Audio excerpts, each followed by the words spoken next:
Emmanuel Macron reconnaît son échec suite à la dissolution de l'Assemblée nationale. Le soir du 31 décembre, Emmanuel Macron a présenté ses vœux aux Français, un exercice rituel auquel aucun président de la République ne déroge. Cependant, cette année, ce moment a pris une tournure particulière. Le chef de l'E accent aigu TAT, au cœur d'une tempête politique sans précédent, a saisi cette occasion pour faire son mea culpa sur la dissolution de l'Assemblée nationale, un acte qui a marqué une année 2024 particulièrement tumultueuse. Entre crise sociale, économique et politique, cette décision, loin de résoudre les problèmes, a plongé le pays dans une instabilité profonde. Dans son discours, Emmanuel Macron a reconnu que la dissolution, initialement envisagée comme une réponse à l'impasse parlementaire et au blocage des réformes clés, s'est avérée être une erreur stratégique. Loin d'apporter un nouveau souffle, elle a accentué les divisions politiques et sociales en France. Les Français, confrontés à une inflation galopante, à une crise agricole exacerbée et à un mécontentement général autour de la réforme des retraites, ont vu leur confiance envers l'exécutif s'éroder davantage. L'année 2024, marquée par des grèves massives et des manifestations, a mis en lumière les fractures de la société française. Emmanuel Macron a admis que ses choix avaient contribué à cette situation.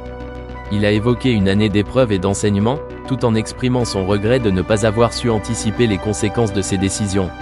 Cette reconnaissance, bien que tardive, sonne comme une tentative de renouer le dialogue avec une population désillusionnée.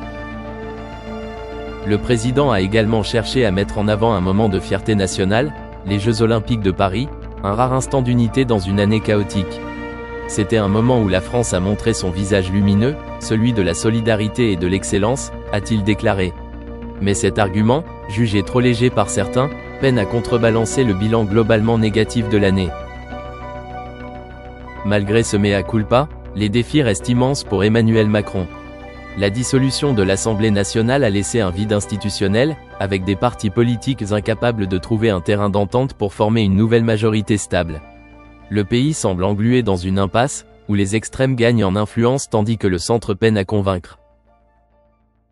Pour 2025, Emmanuel Macron a promis de tirer les leçons de cette crise et de refonder un pacte de confiance avec les Français. Cependant, le chemin semble semé d'embûches. L'opposition, revigorée par les erreurs du gouvernement, se prépare à une confrontation plus déterminée, et les attentes des citoyens, fatigués des promesses non tenues, sont plus élevées que jamais. Ce discours de vœux, bien qu'humble dans son ton, laisse entrevoir les difficultés qui attendent le président pour les années restantes de son mandat. Entre réformes à réorienter et fractures à réparer, Emmanuel Macron devra redoubler d'efforts pour restaurer la stabilité et la confiance dans une France en quête d'apaisement.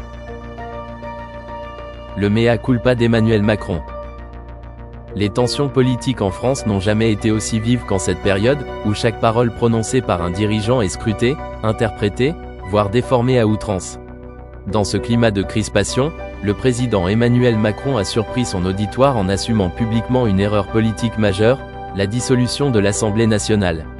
Ce geste rare d'humilité politique, presque inédit dans l'histoire récente, a marqué un tournant dans sa gouvernance, souvent critiqué pour son caractère jugé autoritaire et déconnecté des réalités du quotidien des Français. Cette admission a certainement offert un moment de satisfaction à ses opposants, rassemblés devant leur poste de télévision, prêts à savourer ce qu'ils perçoivent comme un aveu d'échec. Lors de son allocution télévisée, Emmanuel Macron a déclaré avec gravité « Je dois bien reconnaître ce soir que la dissolution a apporté pour le moment davantage de division à l'Assemblée que de solutions pour les Français. La lucidité et l'humilité commandent de reconnaître qu'à cette heure, cette décision a produit plus d'instabilité que de sérénité. Et j'en prends toute ma part. » Ces mots, lourds de sens, ont résonné comme une remise en question personnelle, mais aussi comme un signal adressé à l'ensemble de la classe politique. Rarement un chef d'État en exercice, souvent perçu comme inflexible, a-t-il exprimé avec autant de clarté les limites de sa propre stratégie. Cette prise de parole a néanmoins suscité des réactions contrastées. Pour ses partisans, il s'agit d'un acte de courage et de responsabilité, témoignant de la capacité d'un leader à reconnaître ses erreurs et à vouloir rectifier le tir. À l'inverse, ses détracteurs y voient une simple manœuvre politique, destinée à redorer son image dans une période où sa popularité vacille. La dissolution, qui devait initialement renforcer sa position, a au contraire révélé des fractures profondes au sein de l'hémicycle et exacerbé les oppositions. Les alliances politiques, déjà fragiles, se sont effritées, et les débats, censés être constructifs, se sont souvent transformés en confrontations stériles. Ce mea culpa, bien qu'important, soulève néanmoins des questions sur la manière dont Emmanuel Macron entend regagner la confiance des Français et rétablir un climat politique apaisé.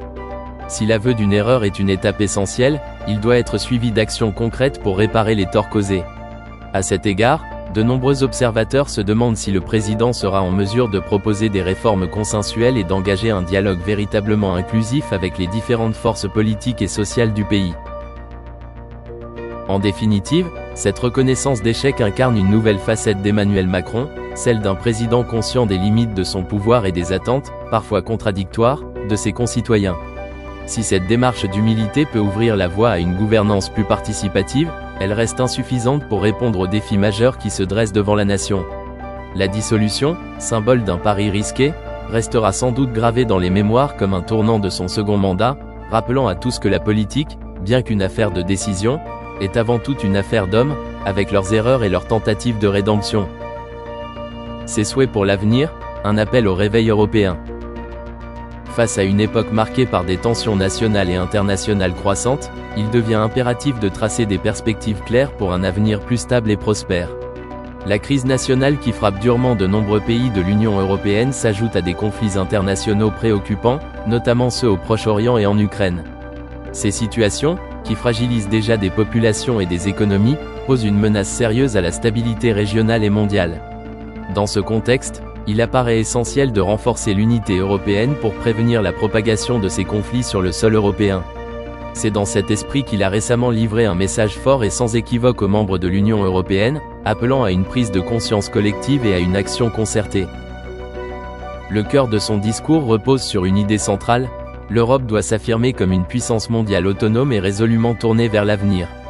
Il estime que les pays européens ne peuvent plus se permettre de rester dans une position de dépendance ou de naïveté face aux enjeux géopolitiques et économiques actuels.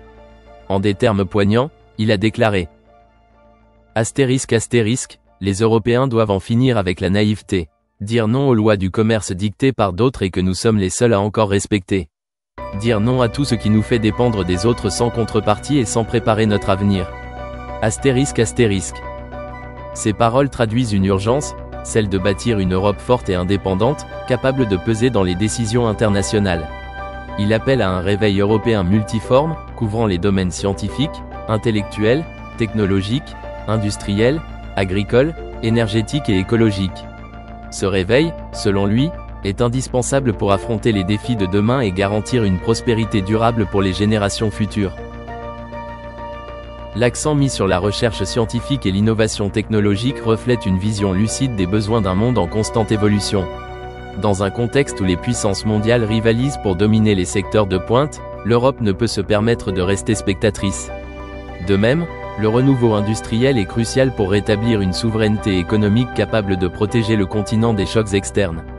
Par ailleurs, il insiste sur l'importance de la transition énergétique et écologique, reconnaissant que l'avenir de l'Europe ne peut se construire sans prendre en compte les impératifs environnementaux et la lutte contre le changement climatique. Son message ne s'adresse pas uniquement aux décideurs politiques, mais également à l'ensemble des citoyens européens. Il s'agit d'une invitation à repenser collectivement le rôle de l'Europe dans le monde et à s'engager activement dans cette transformation. Pour lui, chaque État membre doit contribuer à cet effort commun, non seulement en parole mais aussi en acte. La solidarité européenne, dans ce contexte, devient une condition sine qua non pour surmonter les crises actuelles et anticiper